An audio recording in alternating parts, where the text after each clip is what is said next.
พี่น้องหมอลำหนึ่งพระรันไส้หนึ่งพระรันไส้หมอลำคำผุนร่วมมิตรก็มาโพดเป็นตาตกใจแต่คำแพงอีพอก่อนแก้วแก้วมุตันพัดมุดอนขับรถไปละลับในพนวันนั่นน่ะโอ้ยตกใจเบิดคำว่าลับในนี่ยานเป็นตาย่านดิเสียงดิเออลับในปีนฟุตบาทเกือบเหลือแต่คือโชคดีเป็นคนมีสติไม่ตกใจคุมรถอยู่พนวันนั่นน่ะ โอ้ยตกใจขึ้นพูดบาทพี่น้องเอ๋ยโชคดีที่มีสติคืมอันคุ้มเจ้าของได้บ่ให้ตกใจคุ้มเอารถอยู่พะนะว่านะเหยียบเบียดใจซื้อปืนปีนขึ้นไปทั้งฟุตบาทพุ่นพี่น้องเอ๋ยผีบ่อยากคอยแค่มาเตือนพะนะว่าผีบ่ท่านอยากจะผีมาซอยกับบ่จักไปซอย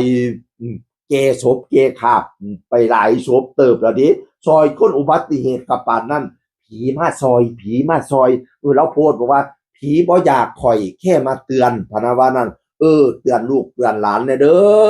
อผีช้างนั่งไม่เทวบุตรเทวดาเอ๋ยมาเบิ่งเอาลูกเอาเต้าเด้อจังสิละเขียวคำเขียวขึ้นอาชีพหมอลำเนี่ยล่ำสอดแจ้งแล้วก็เดินทางต่ออุบัติเหตุตัวรับได้ตัวเออโอ้ยมีสติเด้อคันอยากนอนก็เช้าพักนอนเที่ยโอ้ยเว้าพื้นเช้าพักนอนลังเที่ยมันก็เว้ายากเนาะมันต้องเดินทางต่ออีกไกลหาคนขับซะเปียงคำเพียงอีพอโอ้ยเนาะคันเว้าแล้วคือจังตอกย้ำความเก่าความหลังเออมันสิเป็นคือนิ้วมุกดานะพระเอกคำผุนรวมมีดอนันตลับได้คือกันบักลาเอ้ยอย่าสุปมาทคันพ่อนอนใดให้นอนก่อนเด้อคันนอนบ่ไหวแล้วหาโอ้อันคัน บ่ไหวอีหลีเฝ้าอีหลีก็หาผู้ขับรถให้คำแพงอีพอด้วยฮักและเป็นห่วงนี่เนี่ยเออตอนนี้ผีเพิ่นมาเตียนเฮาแล้วเพิ่นเตียนแล้วเพิ่นเตียนแล้วให้ฟังเพิ่นเออรับได้เนี่ยเพิ่นเตียนบ่ให้รับได้เฮ็ดจังไดต้องหลับก่อนขับถ้ารีบจริงๆต้องหาคนขับให้เนี่ยก็ยังว่าผีเพิ่นมาเตียนผีพออยากข่อยเคมาเตียนพะนะว่านั่นน่ะด้วยรักและเป็นห่วงหรือรักษาสุขภาพเด้ออีพ่อข่อยเอ่ย งานก็จะไม่หลายให้เกี่ยวคำเกี่ยวคืนเล่นไต่เล่นเนี่ยดิหนึ่งพลันไส้นี่ก็ได้พี่น้องเอ่ยเป็นกำลังใจให้เด้